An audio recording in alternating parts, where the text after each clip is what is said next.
একটি কবিতা লেখা হবে।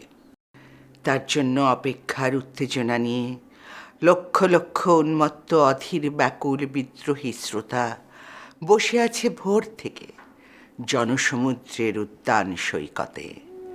কখন আসবে কবি, কখন আসবে কবি? এই শিশু পার্ক সেদিন ছিল না, এই বৃক্ষে ফুলে শোভিত উদ্যান সেদিনই ছিল না, এই তন্দ্রাচ্ছন্ন বিবর্ণ বিকেল সেদিনই ছিল না। তাহলে কেমন ছিল সেদিনের সেই বিকেল বেলাটি? তাহলে কেমন ছিল শিশু পার্কে বেঞ্চে বৃক্ষে ফুলের বাগানে ঢেকে দেয়া এই ঢাকার হৃদয় মাঠখানি? তোমাদের বিশ্বাস করি গণতন্ত্রে।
সাল 1934।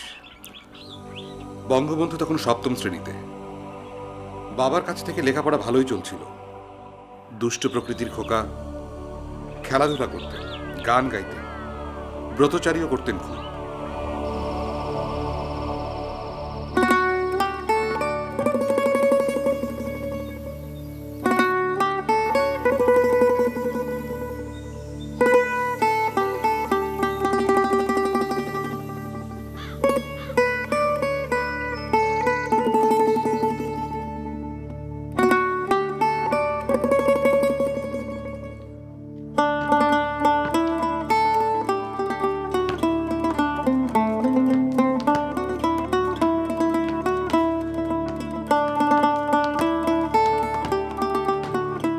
কিন্তু হঠাৎ বেরি রোগে আক্রান্ত হয়ে দুর্বল হয়ে পড়ে তার হৃৎপিণ্ড।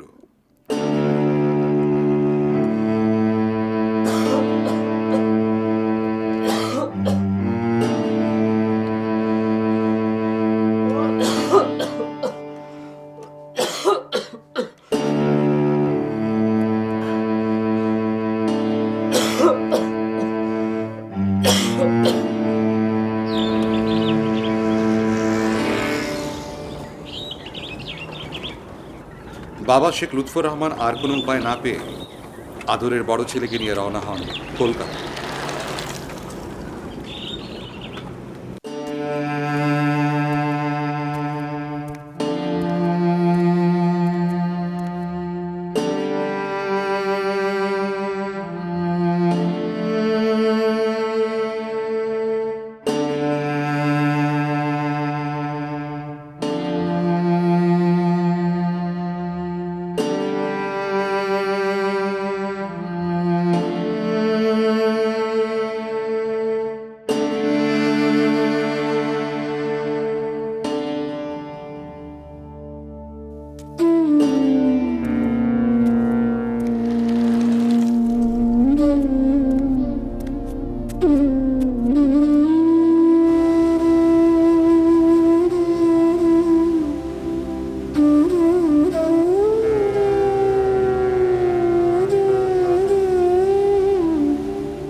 তখনকার কলকাতার বড় বড় ডাক্তার শিবপদ ভট্টাচার্য, একে রায়চৌধুরী এমন অনেকের কাছে বঙ্গবন্ধুকে নিয়ে যান চিকিৎসার খাতিরে।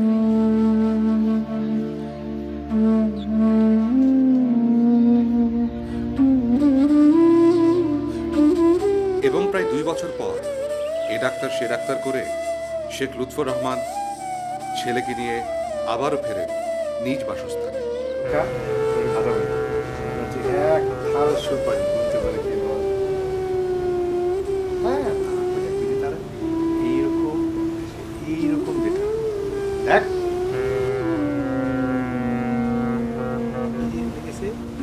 লাঙলের মতো এটা কি বলে কি বলে কালপুরুষ। সপ্তর্ষি মণ্ডল চিনিস?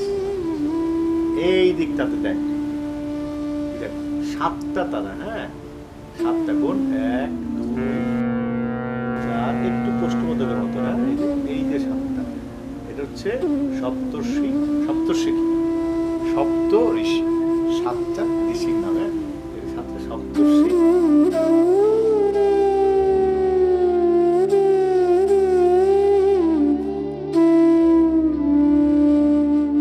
বঙ্গবন্ধু শেখ মুজিবুর রহমানের পুরো জীবনটাই ছিল বড় ঘটনাবহুল, যা মানুষকে প্রতি মুহূর্তে চমৎকৃত করে। কিন্তু এর মাঝে আরও একটি ঘটনা আছে, যা প্রতিটি মানুষকে কিছুটা হলেও চমকে দিবে। আপনারা ধারণা করেন দেখি, বঙ্গবন্ধুর বিয়ে হয়েছিল কত বছর বয়সে? তোমার বড় ছেলের সাথে আমার ছোট নাতনিটার বিয়ে দিতে হবে। আমার ছেলেটা তো চলে গেছে, আমি কতদিন আছি আল্লাহ জানে। আমি চাই আমি চলে যাওয়ার আগে আমার 2 নাতনির একটা গতি করে দিয়ে যেতে। আর হ্যাঁ, আমার যত জায়গা সম্পত্তি আছে আমি 2 নাতনিরে দিয়ে যেতে চাই।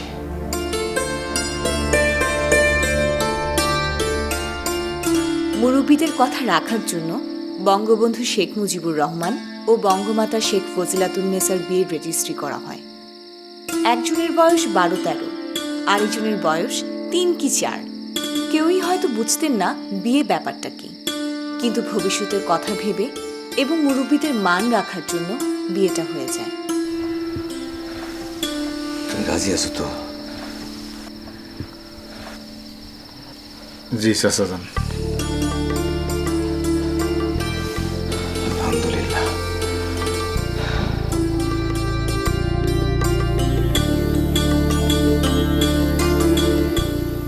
1936 সালে আব্বা মাদারীপুর মহকুমায় সেরেস্তাদার হয়ে বদলি হয়ে যান।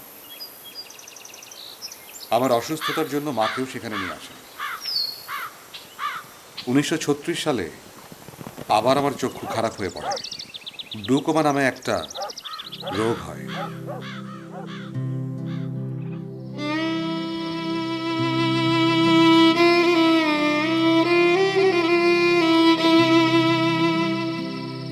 কি বলেছে ডাক্তার?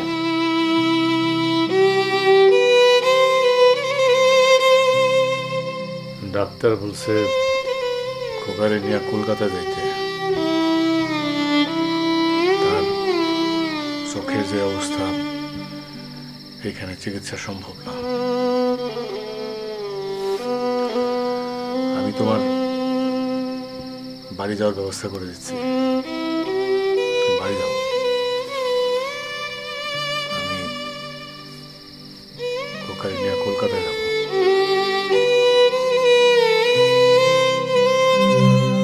শেখ লুৎফর রহমান বঙ্গবন্ধুকে নিয়ে আবারও রওনা হলেন কলকাতার উদ্দেশ্যে।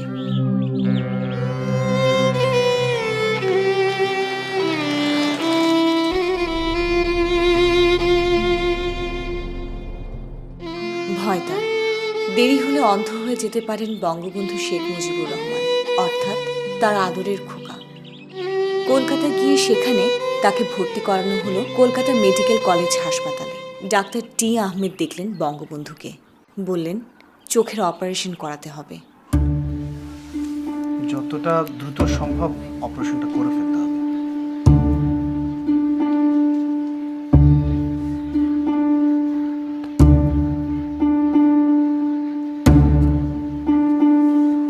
কদিন পর অপারেশনের তারিখও পড়ল।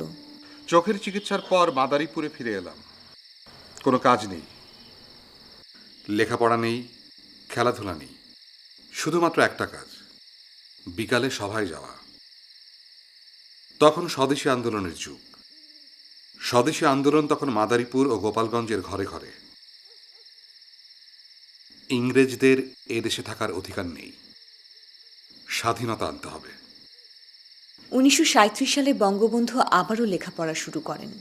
না, এবার পুরনো স্কুলে নয়, সহপাঠীরা তাকে ফেলে এগিয়ে গেছে লেখাপড়ায়। হয়তো অভিমান করেই পুরনো স্কুল ফেলে নতুন স্কুলে ভর্তি হন, গোপালগঞ্জ মিশন স্কুল।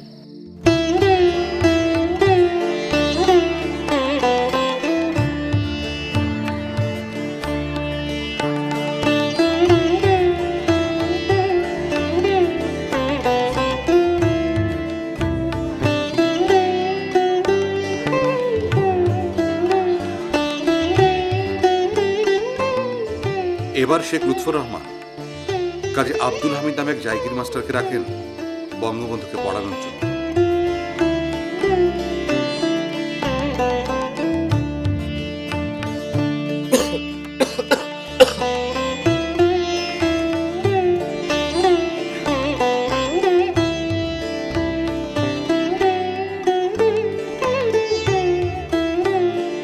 কাজী আব্দুল হামিদ বঙ্গবন্ধু তার মধ্যে কিছু ছাত্রদেরকে নিয়ে পরবর্তীতে গোপালগঞ্জে গঠন করেন মুসলিম সেবা সমিতি, যার মাধ্যমে গরিব ছাত্রদেরকে সাহায্য করা হতো। আমরা বাড়ি বাড়ি গিয়ে মুষ্টির চাল তুলব, সেই চাল বিক্রি করব বাজারে। চাল বিক্রি করে যে টাকা পাবো তা দিয়া ছেলে মেয়েদের লেখাপড়ার খরচ করব, তাদের বই খাতা কিনে দিব। আর আর অনেক ছেলে আছে যাদের থাকার জায়গা নেই, তাদের জায়গির থাকার ব্যবস্থা করে দিব। পারবা না তুমি আমার এই কাজে সাহায্য করতে? জি স্যার, পারবো।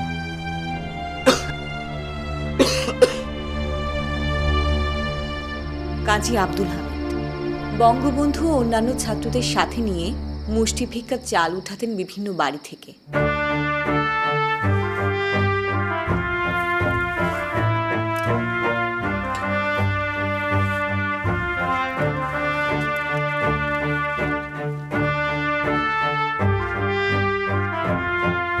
সেই চাল বিক্রি করে গরিব ছাত্রছাত্রীদের বই, পরীক্ষার খরচ ও অন্যান্য খরচ জোগাতেন। একদিন হঠাৎ করেই যক্ষা রোগে মারা যান তিনি।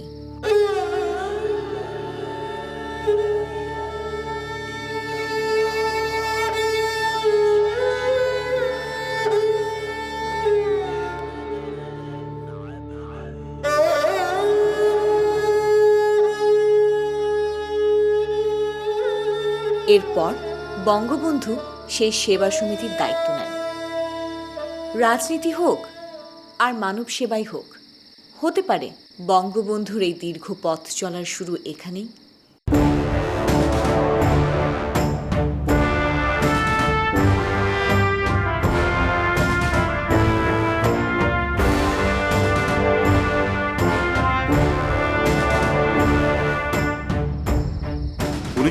সালের ঘটনা।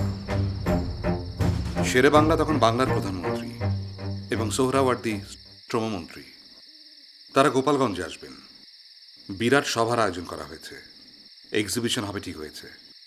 বাংলার এই দুই নেতা একসাথে গোপালগঞ্জে আসবেন। আগেই বলেছি আমার বয়স একটু বেশি, তাই স্বেচ্ছাসেবক বাহিনী করার ভার পড়ল আমার উপর। আমি স্বেচ্ছাসেবক বাহিনী করলাম দল মত নির্বিশেষে সবাইকে নিয়ে। শেরে বাংলা ফজলুল হক ও শহীদ সোহরাওয়ার্দী এলেন গোপালগঞ্জ। সভা হলো। সভা শেষে হক সাহেব গেলেন পাবলিক হল দেখতে এবং শহীদ সোহরাওয়ার্দী গেলেন মিশন স্কুলে। বঙ্গবন্ধু শেখ মুজিবুর রহমান পড়তেন মিশন স্কুলে, তাই তিনিও গেলেন সেখানে। আর সেখান থেকেই বঙ্গবন্ধু ও শহীদ সোহরাওয়ার্দীর শুরু হয় সখ্যের প্রথম পরিচয়। শহীদ সোহরাওয়ার্দী বঙ্গবন্ধুর নাম ঠিকানা নোটবুকে নোট করে নেন। এমনকি পরবর্তীতে তাকে তিনি চিঠিও লেখেন।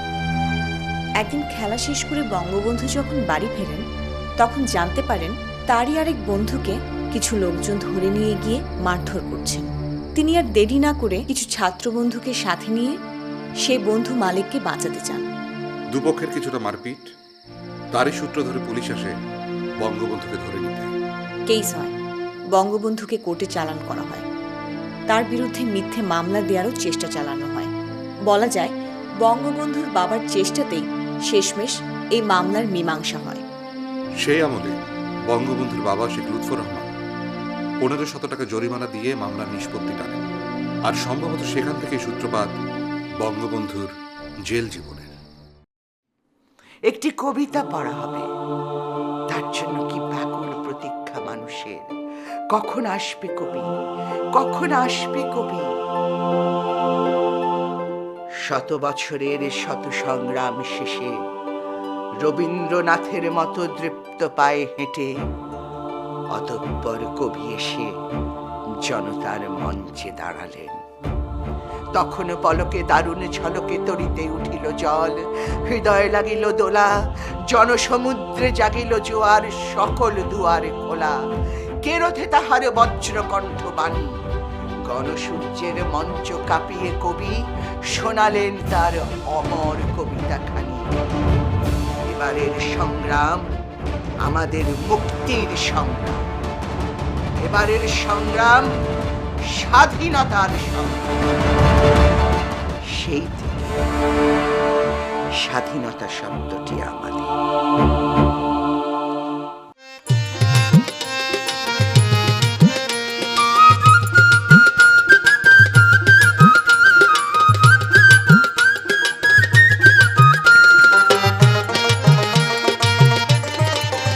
বাংলা হলো হলো রে স্বাধীন পুরল মন সাত, বাংলা হলো হলো রে স্বাধীন পুরল মন সাত। বিশ্বে এলো নতুন বাণী নতুন মুজিববাদ, বিশ্বে এলো নতুন বাণী নতুন মুজিববাদ। বাংলা হলো হলো রে স্বাধীন পুরল মন সাত, বাংলা হলো হলো রে স্বাধীন পুরল মন সাত।